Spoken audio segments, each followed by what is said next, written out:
Bonsoir à tous. Bonsoir. Ça fonctionne? Oui, et c'est bon. C'est bon? Ouais, je pense que c'est bon. On va terminer cette journée avec un sujet éminemment d'actualité, même si certaines échéances ont été repoussées. On va parler de facturation électronique. Et l'objectif qu'on s'est fixé, c'est de vous montrer qu'au-delà d'une obligation, c'était bel et bien une opportunité pour l'ensemble des entreprises. Je suis Sophie Guimard. J'ai créé Picox il y a 5 ans bientôt. Je suis directrice financière externalisée. Donc j'interviens sous forme de prestations dans les entreprises. J'accompagne la digitalisation de la fonction finance. Et je mets en place aussi des formations et des ateliers pour échanger les bonnes pratiques dans ce domaine, la finance, qui est toujours un peu un parc fermé. Enfin, je ne sais pas comment l'exprimer, mais un peu fermé. Et je vais co-animer cet atelier avec Emmanuel Chuch. Donc, moi, je me présente également. Je m'occupe de projets de système d'information. On est obligé de faire court pour que ça rentre sur le slide. Et je fais de l'assistance à maîtrise d'ouvrage. C'est-à-dire que j'accompagne les entreprises dans leurs projets de système d'information sur toute la chaîne projet. Depuis l'expression de besoin, la formalisation du cahier des charges, les recherches de solutions, et puis ensuite le cadrage, la préparation du projet et le pilotage du projet, jusqu'à ce qu'on appelle le go live, jusqu'à ce que ça démarre et que ça marche. Et aujourd'hui, on est là avec Sophie en tant qu'activatrice France NUM. On vous expliquera à la fin de notre présentation, on a une présentation France NUM.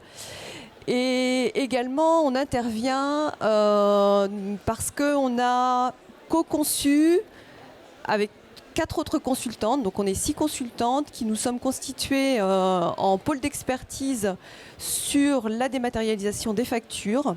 Donc dans le pôle, il y a 3 DAF, dont Sophie, on est 2 en SI et une personne spécialiste des processus et de l'audit. Et on se concentre sur ce sujet pour, comme on vous l'annonce, expliquer ce qu'est la facturation électronique, les obligations réglementaires et surtout quel volant d'opportunité ça peut représenter pour les entreprises.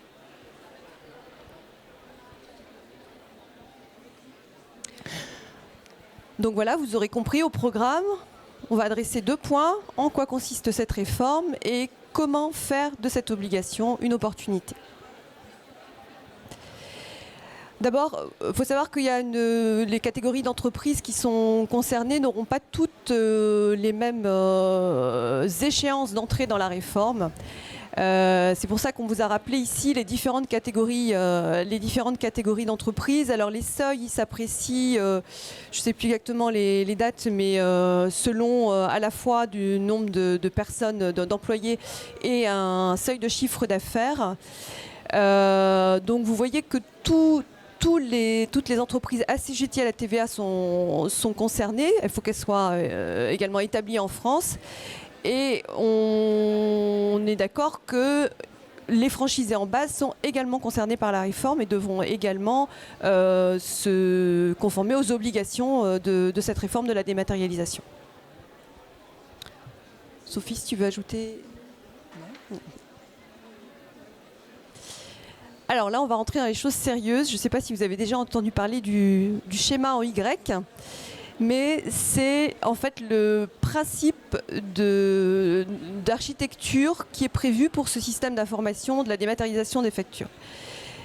Pourquoi ce schéma? Parce que en fait, la finalité, c'est la collecte par l'administration fiscale qui se retrouve tout en bas des informations de TVA qui sont sur les lignes de facture.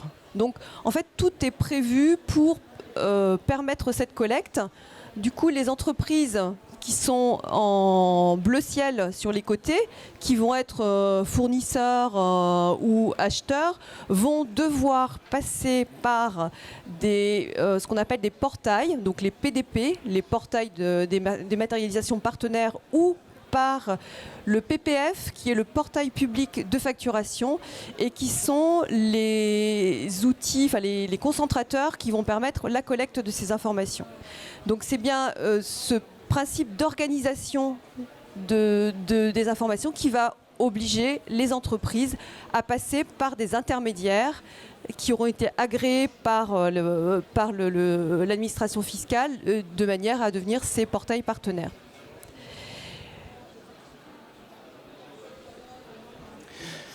Donc ça paraît un peu complexe comme ça, mais à le regarder à plusieurs fois, on s'y retrouve.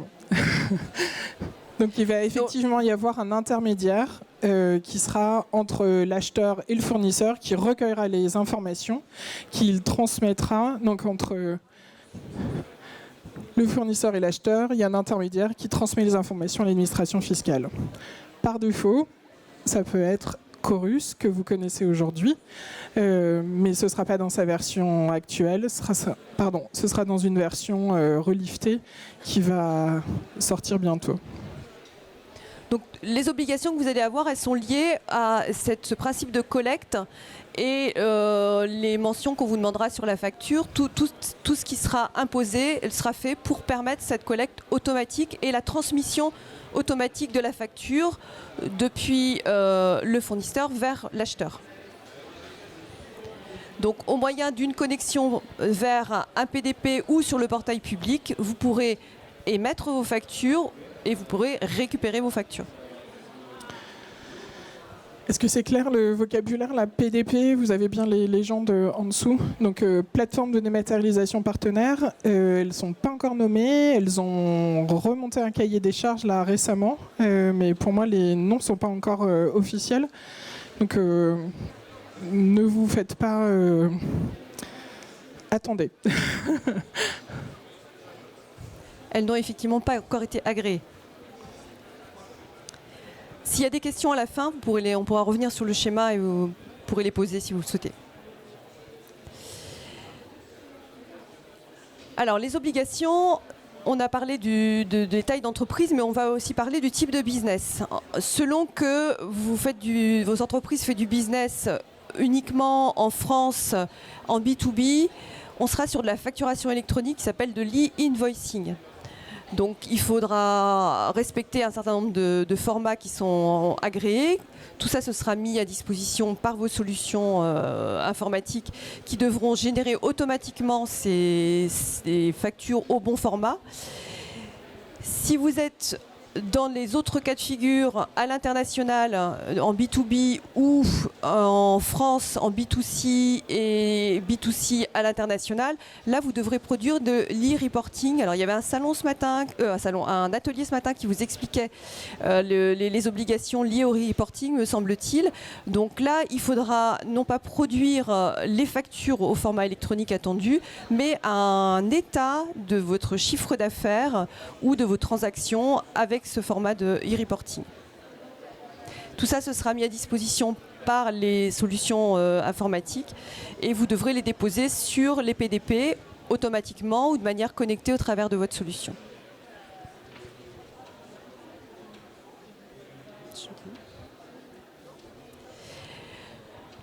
Je vous ai parlé de la finalité tout à l'heure. La finalité, c'est pouvoir collecter la TVA pour le bénéfice qui est attendu par l'État, qui est d'améliorer toutes les détections dans la fraude à la TVA. Donc c'est bien la finalité. Et il y a aussi un autre bénéfice qui sera de pouvoir, sur ces flux d'informations de factures dématérialisées, d'avoir en temps réel une connaissance de l'activité économique des entreprises. Côté entreprise, il y a également des bénéfices et c'est ça qu'on va pouvoir vous développer. C'est-à-dire que vous allez avoir des gains de productivité. Si vous avez un flux nativement dématérialisé à la place de factures qui vous arrivent de manière papier, vous pouvez avoir des solutions qui exploitent automatiquement ces informations. Aujourd'hui, vous êtes obligé de dématérialiser vos factures, vous êtes obligé de faire de la saisie. Là, vous pourrez exploiter automatiquement ce flux. Et à terme, vous aurez une simplification du pré-remplissage et de la déclaration de la TVA.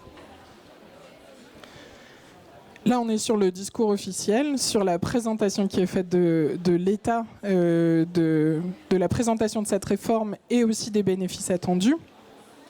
On va essayer de rendre les choses un peu plus concrètes.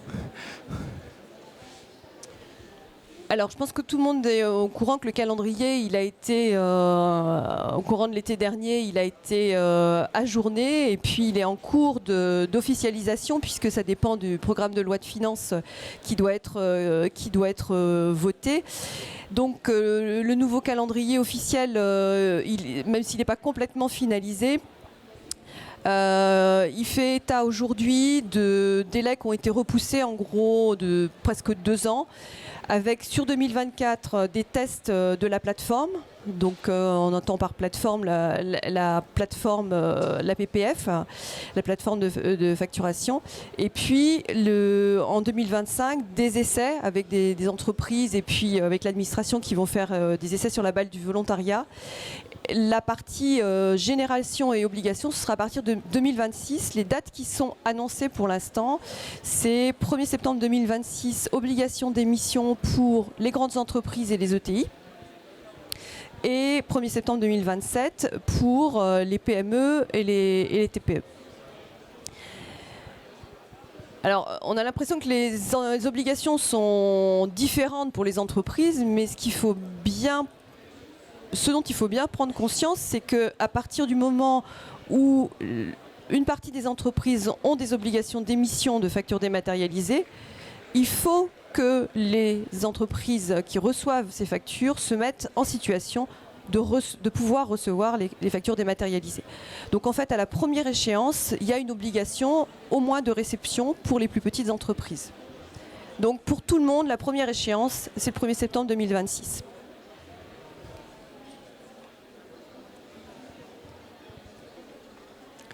Un slide avec plein de mots. On avait essayé de faire plutôt des schémas, mais là, c'est pas notre choix. Juste pour rendre les choses un peu concrètes, il y a effectivement un certain nombre de mentions obligatoires sur les factures. La plupart existent déjà. Et ouais, j'en vois qui prennent en photo. Prenez en photo ou allez voir sur un site en .gouv.fr. C'est l'occasion d'aller vérifier que vos factures actuellement, elles sont conformes. Juste comme ça, pour info, une facture non conforme, en théorie, c'est une pénalité de 15 € par facture qui n'est pas correcte.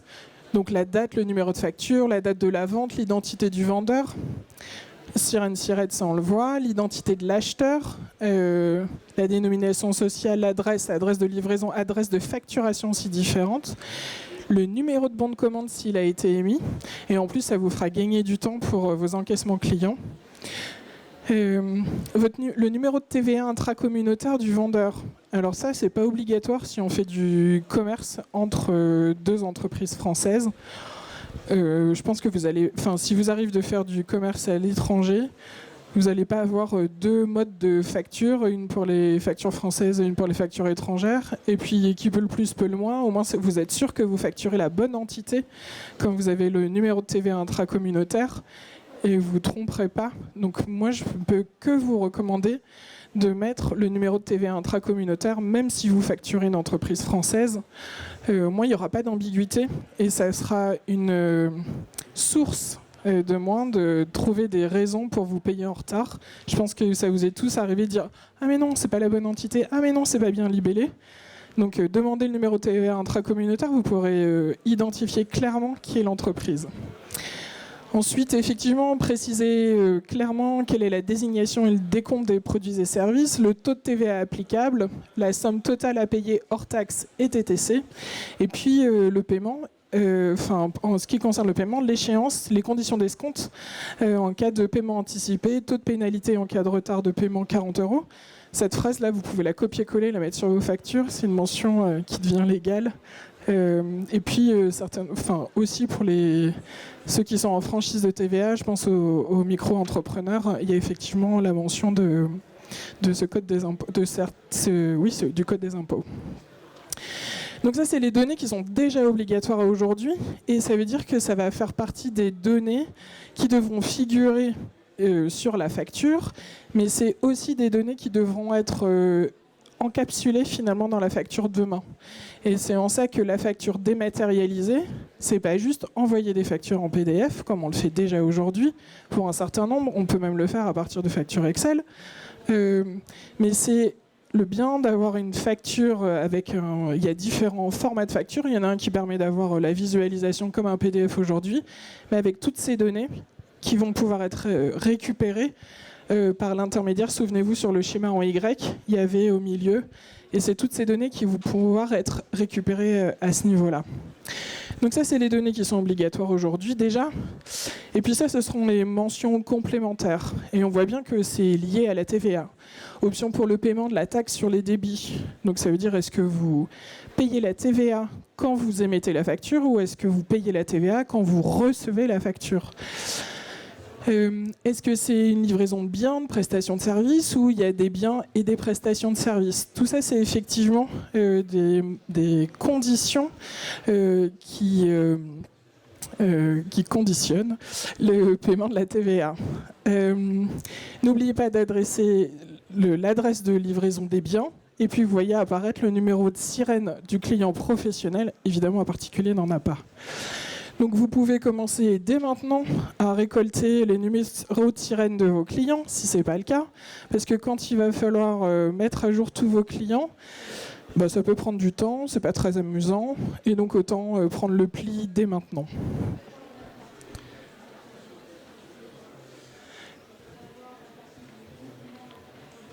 Juste le temps de faire l'introduction de la slide d'après.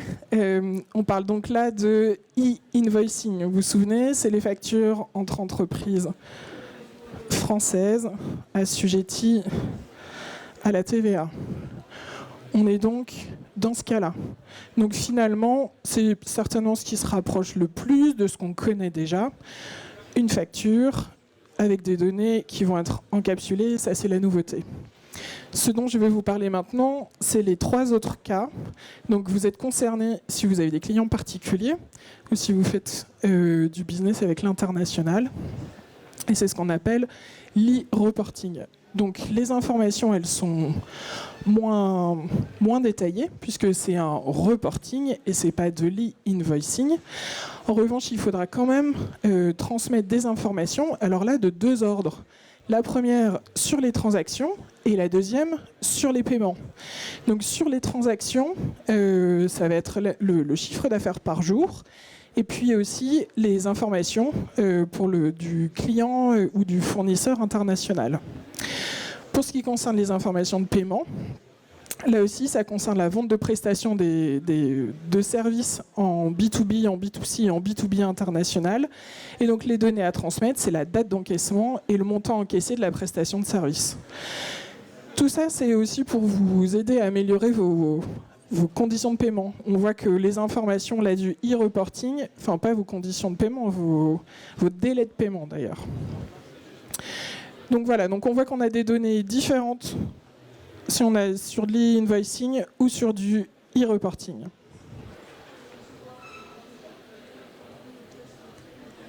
Donc ça fait beaucoup d'informations. Je ne sais pas si tout est vous y voyez clair. Donc on va récapituler. Pour les obligations des entreprises, vous avez une obligation à l'échéance définie selon la taille de votre entreprise d'émettre des factures qui concerne du B2B à un des formats qui est validé pour la dématérialisation. Effectivement, c'est le format Mixed FactureX, celui qui vous donnera à la fois visibilité sur le contenu de la facture en lisible à l'écran, plus un chapeau d'informations structurées pour son traitement automatique. Au travers de vos solutions, vous aurez l'obligation d'émettre ces factures. Et pour ce qui concerne le B2C France et les échanges internationaux, vous aurez des obligations d'émettre du e-reporting. Alors on est d'accord que les solutions que vous allez utiliser, les solutions logicielles, doivent vous permettre de générer le plus facilement possible ces informations.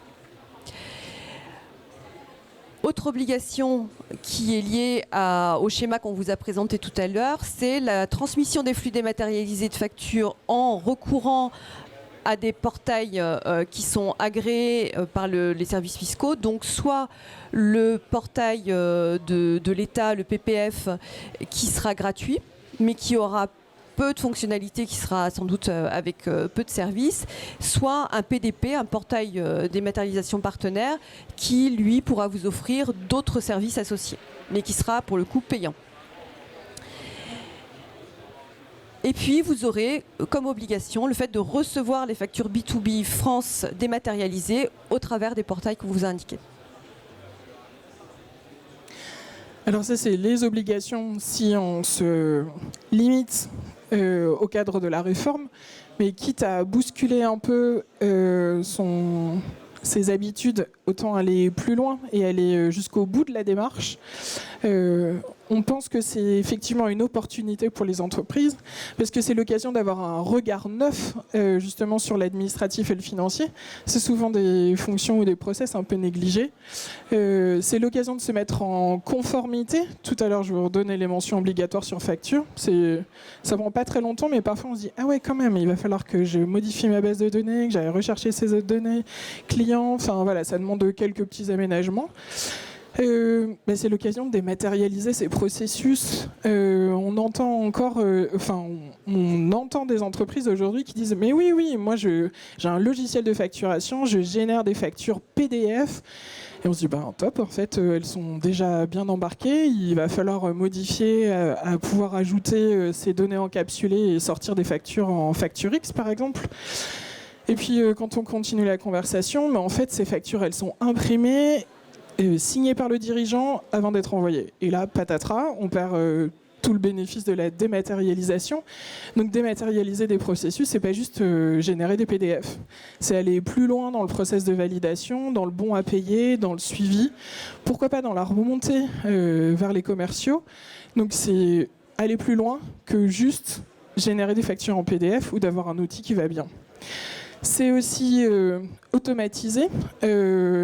Aujourd'hui, un logiciel de facturation communique avec un logiciel de comptabilité qui peut faire de la pré-comptabilisation. Donc oui, l'interface, les validations, les relances. Enfin, c'est l'occasion de dématérialiser l'ensemble du flux. Ça permet d'accélérer les processus. Pour l'avoir testé aujourd'hui, on peut déposer une facture sur Chorus, qui est finalement un peu le schéma cible pour demain. Moi, j'ai déjà déposé des factures sur Chorus et j'ai été payé en 1 semaine, ce qui est quand même assez remarquable dans le public. Je pense que pour tous ceux qui ont l'expérience avec le public, c'est pas toujours les délais qui sont pratiqués. Donc c'est intéressant. Donc accélération des processus et donc un meilleur respect des délais de paiement. Et puis en fait, d'avoir tous ces process dématérialisés, ça va vous permettre aussi un meilleur suivi, une meilleure analyse de l'information. Un logiciel de facturation, c'est la croisée de 2 bases de données. Une base de données produit, une base de données client. Donc vous allez pouvoir mieux suivre, par exemple, des statistiques de vente sur quels sont les produits que vous vendez, comment analyser vos ventes par client. C'est des choses qui sont plus faciles que quand vous générez peut-être un PDF aujourd'hui avec un fichier Excel parce que derrière, il n'y a pas de suivi statistique. Ça peut permettre de suivre du stock. Enfin, voilà, il y a plein, effectivement. C'est le début.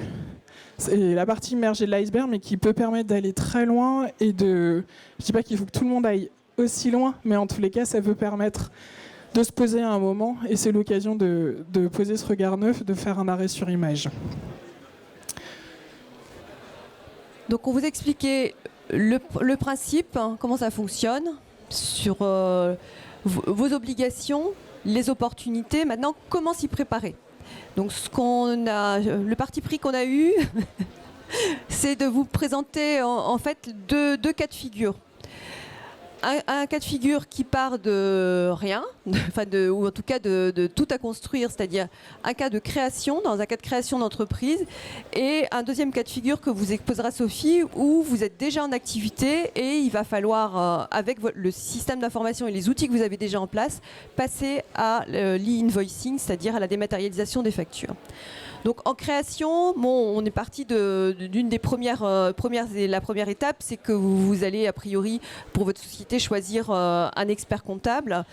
Et dans la discussion que vous aurez avec lui, il sera important de veiller à ce qu'il soit équipé d'outils qui vous permettent de travailler de façon dématérialisée et collaborative. Et il faut de toute façon que lui aussi, que vous n'ayez pas à rematérialiser ou à transformer les informations. Votre logiciel de facturation et la plateforme de dématérialisation partenaire, il faudra que vous les choisissiez de manière à avoir des solutions qui soient conformes.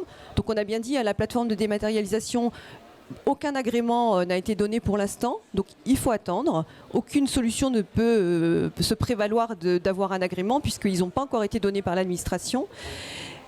Là où il faudra être... Excuse-moi, 2 secondes. En revanche, les dossiers ont déjà été déposés. Donc vous verrez peut-être, et d'ailleurs il y en a qui ont fait la promotion sur les réseaux sociaux, par exemple, du fait qu'ils ont déposé leur dossier en tant que PDP. Mais pour l'instant, rien n'a été validé. Ils ont effectivement la démarche d'agrément est en cours. Il faut que les solutions soient validées sur un certain nombre de paramètres, dont des paramètres de sécurité de l'information. Il faut qu'ils soient conformes à des normes de ce point de vue-là, et les dossiers sont en cours d'instruction. Là où il faudra, pour avoir les bénéfices dont on vous a parlé, c'est choisir un logiciel de facturation qui tire pleinement parti de la dématérialisation des factures. C'est-à-dire qui vous donne des services liés à ces flux dématérialisés, qui vous propose des services comme des workflows de validation, et que vous n'ayez pas à rematérialiser sur le process dont parlait Sophie. Plus de présentation de factures pour être signée ou pour être validée. Il faut privilégier des solutions qui vous permettent de disposer de ces fonctionnalités dans le logiciel. Sur la problématique de toutes les informations qui devront être sur la facture, et en particulier les informations qui concernent vos clients à facturer, prenez la bonne méthode et la bonne posture dès le départ en créant vos clients dans la base de données avec toutes les informations qui sont attendues sur la facture, toutes les informations obligatoires. Si vous mettez en place des process qui permettent de compléter, d'avoir des informations complètes à chaque fois, ça vous permettra ensuite d'avoir des factures qui sont conformes, et aussi de ne pas avoir de surcharge de travail pour être obligé de compléter une fiche client quand vous devez le facturer. Donc prévoyez bien, ayez la bonne posture dès le départ. La mise en place des process dématérialisés, administratifs dématérialisés, je vous en ai parlé, c'est au travers des solutions que vous choisissez. Donc n'hésitez pas à vous faire expliquer que, en plus d'être conforme, la solution qu'on va vous proposer, qu'est-ce qu'elle vous permet de faire du point de vue de vos process administratifs? Qu'est-ce qu'elle automatise? Qu'est-ce qu'elle vous permet de retirer comme bénéfice de la dématérialisation? Et puis enfin, le dernier point, mais ça ne vaut pas que pour la dématérialisation de factures, mais ça vaut pour tous les sujets, pour un chef d'entreprise. Il faut rester en veille, rester au courant de ne serait-ce que l'évolution de la solution que vous avez choisie, qu'est-ce qu'elle vous donnera comme nouvelle fonctionnalité. Restez en veille sur ce qui sera possible, et vous avez la possibilité par les ressources France Num de vous informer sur les logiciels. Maintenant qu'on a parlé du cas quand vous êtes en création, qui est finalement presque le plus facile puisque vous partez d'ex nihilo, il faut construire les choses et les concevoir correctement, mais vous n'allez pas sur la conduite du changement. C'est parfois plus difficile de partir d'une situation existante et de la faire évoluer. Il faut faire changer les habitudes d'un certain nombre de personnes. Et donc, première étape, c'est effectivement de faire le point, de faire un diagnostic. Par quoi mon entreprise est-elle concernée? E-reporting, e-invoicing, quelle est ma situation? Quelle est mon organisation cible? Jusqu'où j'ai envie d'aller dans cette dématérialisation? Et puis, s'assurer, pour ce qui concerne le logiciel de facturation, le PDP, éventuellement mettre en place ou alors interroger sur l'éditeur sur effectivement le fait qu'il sera PDP, qu'il est capable de générer des factures dans le format attendu.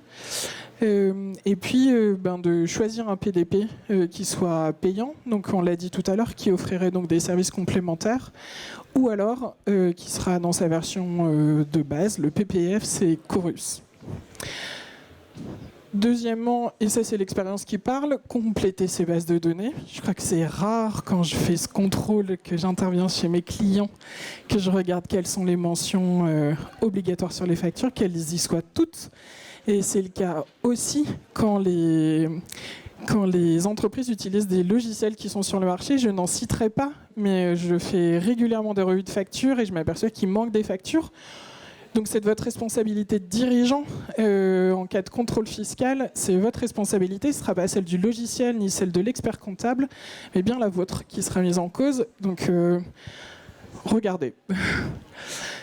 Quatrième axe qu'on vous propose pour cette préparation, c'est de revoir et de mettre en place les process administratifs. Effectivement, c'est l'occasion de dématérialiser. Là aussi, on met un seul point d'entrée. Je pense que pour ceux qui sont ou qui ont connu des entreprises importantes, il arrive régulièrement que le service juridique reçoive les factures des avocats, le service marketing des prestataires marketing, en fait finalement les factures elles arrivent à différents endroits, parfois même en version papier encore aujourd'hui. Et finalement, la compta ne reçoit pas les factures, ne peut pas payer et relancer, c'est jamais très agréable. Et donc une recommandation, c'est justement d'organiser, d'avoir un seul point d'entrée des factures. Et ma recommandation, c'est que ce soit à la compta. Une facture qui arrive dans une entreprise, c'est au service comptable. Et la première action, c'est qu'elle soit comptabilisée. Avant d'être le bon à payer, on comptabilise la facture, au moins on en garde une trace dans l'entreprise. Et en règle générale, les comptables sont des gens assez bien organisés pour pouvoir vous retrouver ce genre d'informations. C'est pas toujours le cas quand on retrouve des factures sous des piles de documents sur les bureaux dans certains services. Quel est le format effectivement pour les factures fournisseurs? Comment est-ce qu'on met en place des paiements dématérialisés? Il y a encore des entreprises qui payent en chèque. Et comment on archive ces documents? Parce que le tout, c'est pas de recevoir des factures dématérialisées, il va falloir aussi les archiver. Et puis, il y a des choses qui vont évoluer. Si cette réforme elle a été repoussée, officiellement, c'est pour laisser le temps aux entreprises de se préparer. Je ne suis pas sûr qu'il y ait que les entreprises qui ont encore besoin de se préparer. Donc il y a des choses qui vont évoluer. On s'aperçoit qu'il y a ce qu'on appelle des cas d'usage qui n'ont pas forcément encore tout à fait été évalués, notamment par exemple en termes d'e-reporting. Et donc c'est certainement des choses sur lesquelles il va y avoir des publications et des informations dans les mois à venir. Et c'est pour ça qu'on a 2 ans de plus pour s'y préparer. Et donc c'est l'occasion, là vous avez 2 ans pour relifter vos process administratifs. Ça n'arrive pas toujours dans la vie d'une entreprise, c'est quand même souvent quelque chose qui est mis de côté. Et donc évidemment, on va prêcher pour notre paroisse, on vous propose de vous tenir en veille sur France Num. Il y a d'ailleurs eu un webinaire il n'y a pas si longtemps que ça doit être en mars-avril, peut-être bien début avril, sur justement la facturation électronique, avec des gens de la DGFiP qui intervenaient, donc directement à la source. On vous avait dit qu'on vous parlerait de France Num à la fin. Et bien c'est maintenant. Et donc, j'enchaîne pendant que j'ai le micro. France Num, c'est donc une initiative gouvernementale pour la transformation numérique des TPE et des PME. C'est un programme qui est coordonné par la Direction générale des entreprises. Il y a 70 partenaires en région et organisations professionnelles. Et puis, de façon locale, et en Ille-et-Vilaine, on est un département pilote, il y a des activateurs. Donc, on est une petite centaine d'activateurs en Ille-et-Vilaine. On commence à se structurer pour accompagner la transition digitale numérique des TPE et PME sur l'ensemble des sujets. Aujourd'hui, on parle de facturation dématérialisée.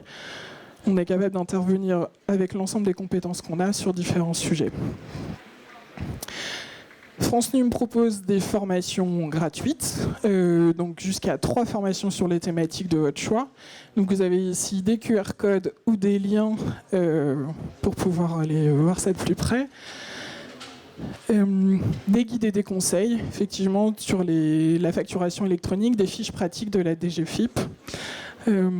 Et donc, voilà, un ensemble de supports qui vous permettent d'apprendre à votre rythme. Et puis en termes de financement, parce qu'évidemment tout ça, ça va avoir un coût pour les entreprises, France Num propose une garantie de prêt. Ça vise à aider les TPE-PME qui ont moins de 50 salariés et plus de 3 ans à obtenir un prêt bancaire pour financer leur transition numérique. Donc sur les conditions 5 000 à 50 000 pour une durée de 3 à 5 ans, avec pourquoi pas un différé. Donc pour ça, l'opérateur, c'est BPI France. Et puis, il existe, là, c'est pas forcément le propos, mais dans la région Bretagne finance aussi des choses au niveau de la transformation digitale. Vous pouvez aussi aller regarder sur le site de France Num, il renvoie vers des programmes de financement. Et puis enfin, je vous en parlais au début, il y a effectivement des activateurs. Il y a donc un annuaire d'activateurs. Vous pouvez en trouver toutes les deux, par exemple, sur effectivement les acteurs qui pourront vous aider à faire cette transition digitale de façon générale. Encore des choses sur France Num. Un site web que je vous invite à aller consulter. Honnêtement, il y a plein d'informations. Voilà. Et donc nous, on avait envie de vous mettre dans l'action pour cette dernière slide, avec une bonne préparation de transformer cette obligation en opportunité. C'est la fin de la journée de ce 2e jour de salon.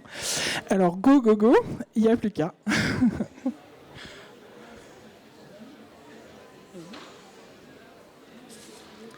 Et donc, est-ce que vous avez des questions en attendant? Ouais.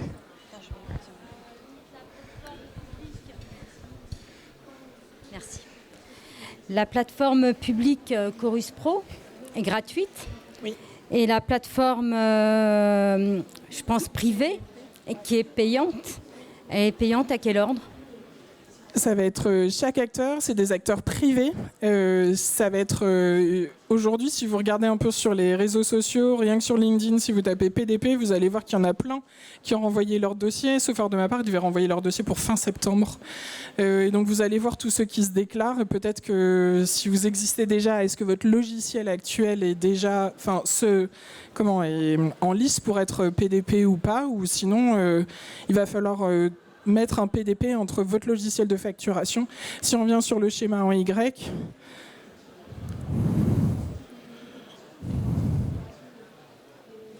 soit votre logiciel de facturation là est aussi là, soit sinon il va falloir vous mettre le PDP qui passe par le portail public de facturation. D'accord ? Ouais. Au niveau du logiciel de facturation, là aujourd'hui, il y en a qui sont sortis avec le PDP. Alors, comme je le disais tout à l'heure, on ne sait pas encore qui sera PDP. On sait qui veut être PDP, mais on ne sait pas qui sera PDP. Et en revanche, il y a déjà des éditeurs de logiciels qui génèrent des factures. Le format qu'on trouve le plus couramment, parce qu'en fait, le format Facturix, par exemple, c'est finalement, en résumé, et c'est pas moi la SI dans l'histoire, c'est un PDF dans lequel il y a des données, on va dire, qui sont encapsulées. Donc ça, il y a déjà un certain nombre de logiciels qui proposent ça. Pour autant, ce ne seront pas forcément des PDP. D'accord ? Donc il va falloir faire le distinguo. Ouais, il y a des petites choses, il va falloir suivre ça dans les prochaines semaines. Oui, il y a des éditeurs qui vont proposer des partenariats avec certaines solutions de PDP. Donc si vous avez déjà une solution en place, vous commencez par interroger votre fournisseur de solutions. Et il va vous expliquer, lui, la configuration qu'il propose pour la réforme. Sachant qu'aujourd'hui, la date où on vous parle, pour l'instant, les PDP ne sont pas nommés. Voilà, j'insiste là-dessus parce qu'il y en a plein qui s'engouffrent là-dessus. Vous savez, c'est comme l'isolation des toits, c'est comme la formation professionnelle. Il y en a plein qui s'engouffrent là dans les interstices des choses qui ne sont pas claires. Donc, faites-y attention. Je suis désolée. Par rapport au e-reporting basé sur le chiffre d'affaires, il sortira directement du logiciel de facturation. Eh ben, la même chose. Normalement, oui. En théorie, c'est ce qu'il est attendu. Il va falloir. C'est ce qui sera le plus confortable pour vous. C'est la partie qui est la moins avancée de mon point de vue. C'est effectivement les choses qu'il va falloir surveiller. Bon, ce qui est rassurant, c'est qu'il y a 2 ans finalement encore. C'est pas pour bientôt là, mais donc oui, c'est des choses qu'il va falloir surveiller. L'idéal, effectivement, c'est d'être capable de générer ça. Effectivement. Merci. Est-ce que vous avez d'autres questions ?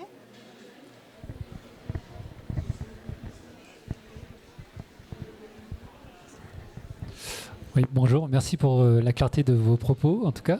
Mais suscite de nombreuses questions, en effet. Mais je vais en poser quelques-unes. Concernant le Chorus, notamment, qui est le logiciel un peu de base, qui répondra notamment à tout ce que vous avez pu énumérer en termes d'informations. Là. Alors moi, je ne connais pas ce monde-là, mais j'avoue que ça me fait un peu peur. Mais est-ce qu'il y a une aide à la saisie, notamment je pense au numéro de SIRET du client qu'on ne connaît pas forcément? Est-ce que le simple fait de mettre le nom du client, il y a une recherche automatique qui peut être faite, puisque c'est un logiciel qui est rattaché à l'État, et je pense qu'il y a un registre des entreprises sans doute quelque part, et il y aura peut-être un lien qui serait possible.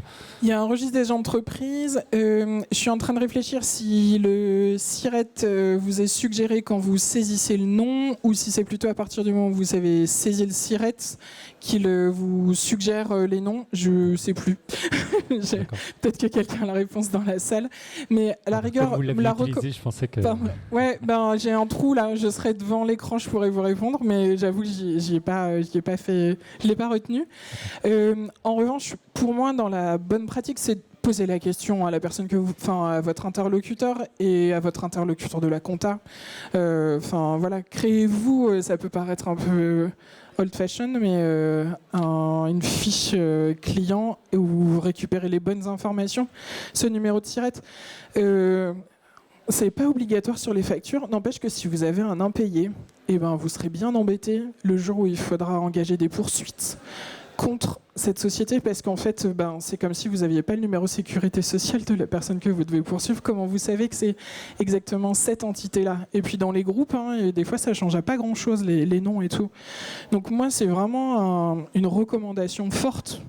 Demandez le numéro de SIRET de vos clients. D'accord. Au moins, il n'y a pas d'ambiguïté. Et puis, autre chose à demander, c'est un contact à la compta. Le jour où vous n'êtes pas payé de vos factures, vous appelez la compta et vous n'appelez pas le commercial avec qui vous avez l'habitude de discuter et tout. La compta, elle va vous donner une information froide. Et il n'y a pas d'émotion chez les gens de la compta, mais eux, ils en manipulent trop des factures. Ils vont vous dire, ça n'a pas été réglé parce qu'il y a un litige là-dessus, ou elle est bloquée pour ça, voilà. Donc c'est pour moi 2 informations qui sont pas obligatoires, mais dans la pratique, c'est fondamental. Numéro de SIRET et le contact de la compta. S'il y a un problème administratif, vous aurez le bon interlocuteur directement et on ne vous baladera pas.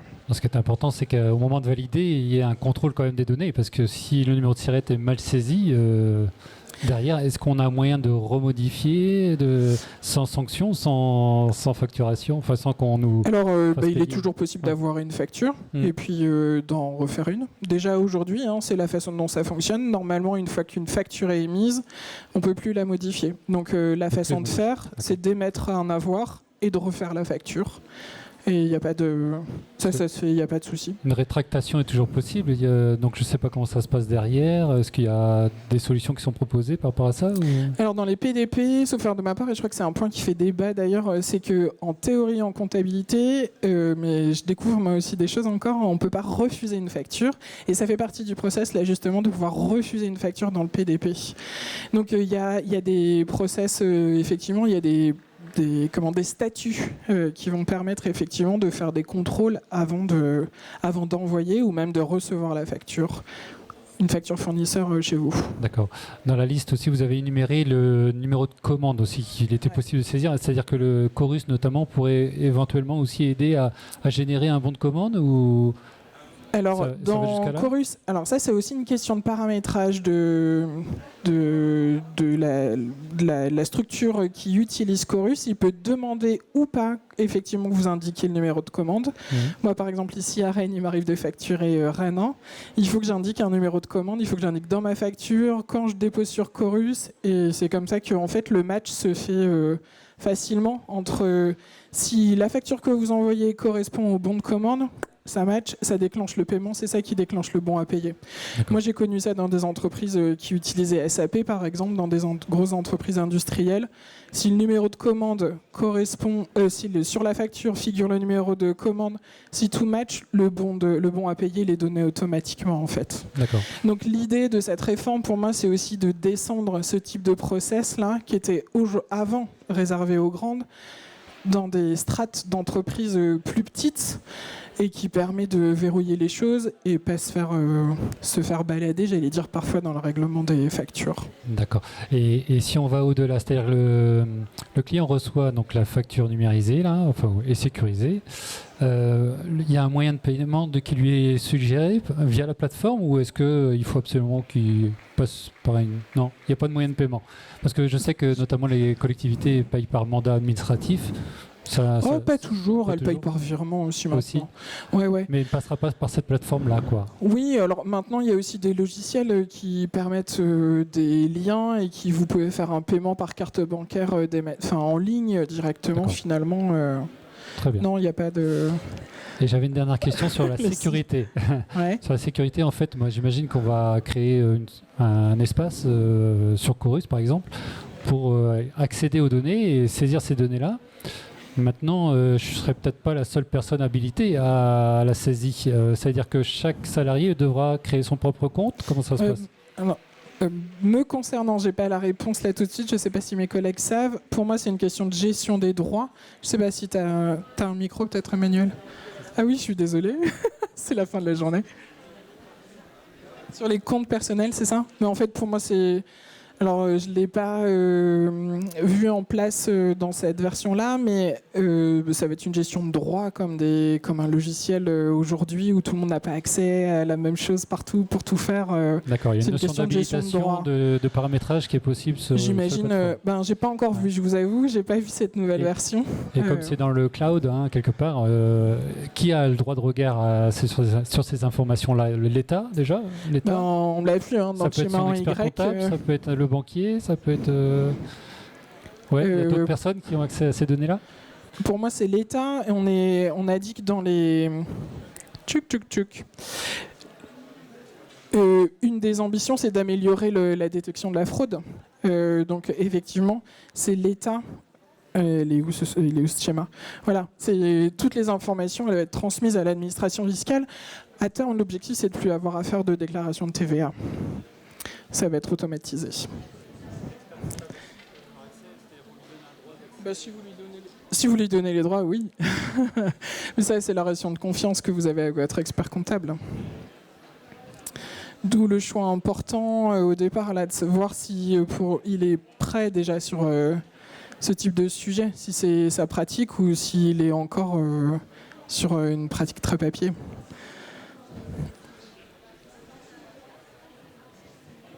J'ai une question, parce que pour l'instant, je suis en auto-entrepreneur. Il faudrait que du coup, je prenne nos comptables, puisqu'on ne peut pas faire ça de notre côté, vu que je ne suis pas du tout... j'ai un logiciel, je suis en train de me chercher un logiciel comptable. Et ma question, par exemple, moi, je fais tout ce qui est les produits digitaux. C'est-à-dire que la facture, elle se génère une fois que les clients ont payé en automatique. Comment faire dans ce cas-là pour être sûr que le logiciel est PDP, c'est-à-dire que vu que je n'aurai pas forcément d'expert comptable, comment savoir si le logiciel que j'utilise sera PDP ou où est-ce que je dois aller chercher l'information en fait ? L'information, elle va être communiquée sur quels sont les PDP. Aujourd'hui, vous n'êtes pas obligé d'avoir un expert comptable pour émettre des factures. Donc, le logiciel que vous utilisez aujourd'hui, il va falloir s'assurer qu'effectivement, le process est correct. Et voilà. Mais il n'y a pas l'obligation d'avoir un expert comptable. Quand on est auto-entrepreneur, d'ailleurs, il n'y a pas l'obligation de tenir une comptabilité. Mais quand vous avez un contrôle, que ce soit en auto-entreprise ou même si vous avez un expert comptable, c'est votre responsabilité de dirigeant. Donc évidemment, souvent les experts comptables vous accompagnent et vous assistent dans ce cadre-là. Mais c'est votre responsabilité de dirigeant à vous, que vous ayez un expert comptable ou pas. Je ne sais pas comment seront diffusés les PDP. Vous savez, vous ? Vous me posez une colle. Vous avez réussi à me coller. Pas avant l'année prochaine. J'avoue que je ne sais pas là. Mais je pense que voilà, vous allez être en veille là maintenant et vous allez pouvoir surveiller ça de plus près. Ça marche.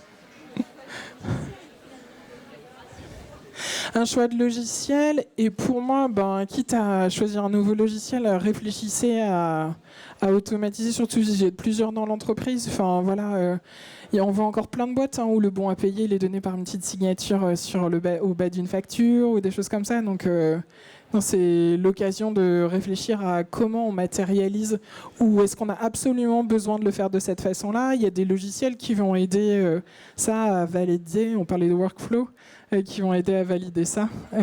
Donc effectivement, c'est le logiciel, mais ce qui va avec, le logiciel en tant que tel, il ne vous aidera pas sur les process. Et c'est là qu'on peut vous aider. Il fallait que je le place. Ça marche. D'autres questions ? Eh bien, merci de votre attention, d'être resté si tard pour parler de facturation électronique. Merci à vous. Oui, merci d'être resté jusqu'à cette heure-ci.